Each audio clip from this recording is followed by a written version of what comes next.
प्यारे बच्चों, आपका हमारा चैनल भगवान जीआईसी कोटद्वार में हार्दिक स्वागत है। दर्पण प्रतिबिंब से संबंधित प्रश्नों को आज हम हल करेंगे। इसके सामान्य नियम क्या हैं उनके बारे में पहले जान लेते हैं। जब आप नियमों को जान लेते हैं तो प्रश्नों को हल करने में आपको कोई कठिनाई नहीं होती, इसलिए सबसे पहले हमको उनके नियम जानने होते हैं। आइए शुरू करते हैं। दर्पण प्रतिबिंब के नियम। दर्पण में किसी वस्तु, अक्षर, संख्या या किसी चित्र आकृति को देखने से जो चित्र आकृति दिखाई देता है उसे ही दर्पण प्रतिबिंब कहा जाता है। दर्पण प्रतिबिंब से संबंधित पूछे जाने वाले प्रश्न दो प्रकार के होते हैं। पहले प्रकार के प्रश्न में दर्पण को वस्तु की ओर अर्थात दाएं या बाएं, ऊपर या नीचे रखा गया होता है। फिर यह पूछा जाता है कि उस ओर वस्तु का प्रतिबिंब कैसा बनेगा।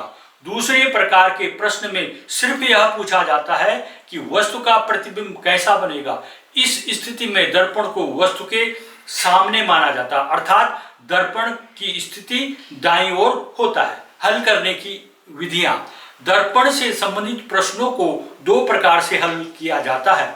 नंबर 1, दर्पण के दाएं या बाएं होने पर। यदि वस्तु के दाएं या बाएं ओर दर्पण हो तो दर्पण प्रतिबिंब में हमेशा वस्तु का ऊपरी और निचला भाग स्थिर रहता है। वस्तु का दायां भाग दर्पण प्रतिबिंब में बायां तथा वस्तु का बायां भाग दर्पण प्रतिबिंब में दाएं ओर हो जाता है। दूसरा, दर्पण के ऊपर या नीचे होने पर। यदि वस्तु के ऊपर या नीचे की ओर दर्पण हो तो दर्पण प्रतिबिंब वस्तु का ऊपरी भाग नीचे को और वस्तु का निचला भाग ऊपर हो जाता है, जबकि दायां तथा बायां भाग स्थिर रहता है। दर्पण प्रतिबिंब से संबंधित प्रश्नों को हल करने हेतु कुछ महत्वपूर्ण तथ्य निम्न प्रकार हैं। नंबर 1, वे अक्षर जिनके दर्पण प्रतिबिंब नहीं बदलते। अंग्रेजी के कैपिटल लेटर्स हैं ये, इनके दर्पण प्रतिबिंब नहीं बदलते हैं। HIM, OT, UV, W और X। वे संख्याएं जिनके दर्पण प्रतिबिंब नहीं बदलते हैं वे 0 और 8 है। अंग्रेजी के बड़े अक्षरों के दर्पण प्रतिबिंब A इस तरह से, B की आकृति ऐसे, C इस तरह से हो जाएगा, D इस तरह से, E की आकृति ऐसे, F की इस तरह से, G की इस तरह से, H सेम रहेगा, I भी सेम रहेगी, J चेंज होगा, K भी चेंज होगा, L इस तरह से, M सेम रहेगा, N चेंज हो जाएगा, O सेम आकृति रहेगी, P चेंज हो जाता है, Q की आकृति ऐसी हो जाती है, R की आकृति दर्पण प्रतिबिंब में ऐसी हो जाती है, S की आकृति ऐसी हो जाती है, T सेम रहेगा, U, V, W ये तीनों भी सेम रहेंगे, X भी सेम रहेगा, U, V, W, X, Y change हो जाएगा और Z की आकृति इस तरह से। संख्याओं में देखते हैं। संख्याओं के दर्पण प्रतिबिंब। संख्या 1 इस तरह से बदलेगा, 2 की आकृति ऐसे हो जाएगी, 3 इस तरह से, 4 इस तरह से बदलेगा, 5 इस तरह से, 6 की आकृति ऐसे हो जाएगी, 7 की आकृति ऐसे हो जाएगी, 8 की आकृति नहीं बदलती है, 9 की आकृति इस तरह से बदल जाएगी और 0 की आकृति भी नहीं बदलती। इस तरह से आपने ये दर्पण प्रतिबिंब के सामान्य नियमों को जान लिया है। अब इससे संबंधित प्रश्नों को आगे हल। दर्पण प्रतिबिंब संबंधी प्रश्नों को हल करने के लिए इस तरफ ये दर्पण का साइन बना रखा है, बीच में इधर ये आकृति बना रही। इस आकृति का इस दर्पण में कैसा प्रतिबिंब बनेगा, इसमें 1, 2, 3, 4 उत्तर चित्र दे रखे हैं। प्रश्न चित्र का मिलान उत्तर चित्र से करना होता है।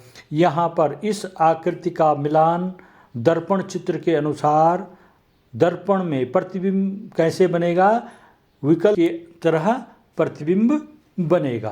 क्वेश्चन 2, यहाँ पर ये आकृति है, ये दर्पण है। दर्पण के उत्तर चित्र 4 उत्तर चित्र दे रखे हैं, इसमें से कौन सा प्रतिबिंब बनेगा, इसमें बनेगा प्रतिबिंब ये वाला। अगला क्वेश्चन, प्रश्न चित्र और उत्तर चित्र दिए हैं, इसमें FAX लिखा हुआ है, ये बीच में ये दर्पण का चिन्ह, यहाँ पर दर्पण रखा हुआ है, मिरर रखा हुआ है जिसमें आप चेहरा देखते हैं, तो उसमें ये फैक्स कैसे दिखाई देगा, AXF की तरह या इस तरह या XA इस तरह या FAX।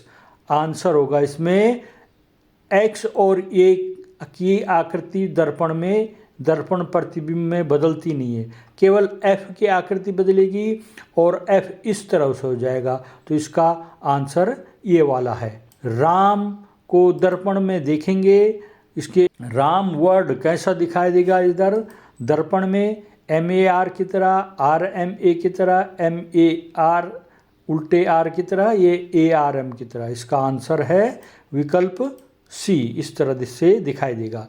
वे अक्षर जिनके दर्पण प्रतिबिंब नहीं बदलते हैं वे अंग्रेजी के लेटर हैं AHIMOTUVWX। इनके दर्पण में हूबहू आकृति बनती है, ये बदलते नहीं। अगला देखते हैं, अंक कैसे बदलते हैं, अंकों को दर्पण में कैसे दिखाई देते हैं।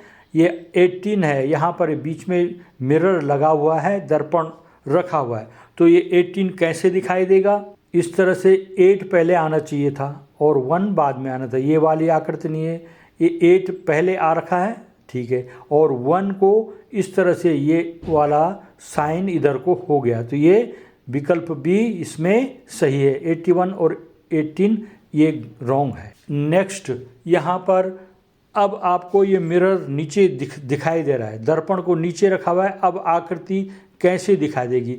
ये वाला हिस्सा पहले दिखाई देगा, ये जो बड़ा स्क्वायर की तरह है वो हिस्सा नीचे दिखाई देगा।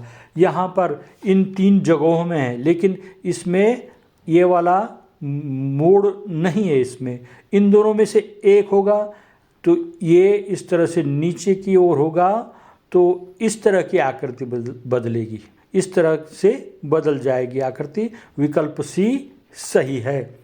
इस वाले में देखिए ये आकृति बना रखी है, इसमें बीच में मिरर है, इसमें आकृति में दर्पण में प्रतिबिंब, इसका कैसे आकृति का दर्पण में प्रतिबिंब कैसे बनेगा, इस तरह से या इस तरह से, इस तरह से या डी विकल्प की तरह से। इसका आंसर होगा ये डी विकल्प की तरह बनेगा, क्योंकि इसमें पार्श्व परावर्तन होगा, ये वाला पोर्शन पहले होगा और ये पीछे जाते रहेंगे, तो यहाँ पर ये आकृति बनी हुई है। बाकी ये बिल्कुल अलग है, ये बिल्कुल अलग है, ये उसका डायरेक्शन नीचे की ओर होगी। अगली आकृति है, इसमें इसका दर्पण में प्रतिबिंब कैसे दिखाई देगा, इस तरह से दूसरे बी आकार की या बी विकल्प की तरह, सी की तरह या डी विकल्प की तरह।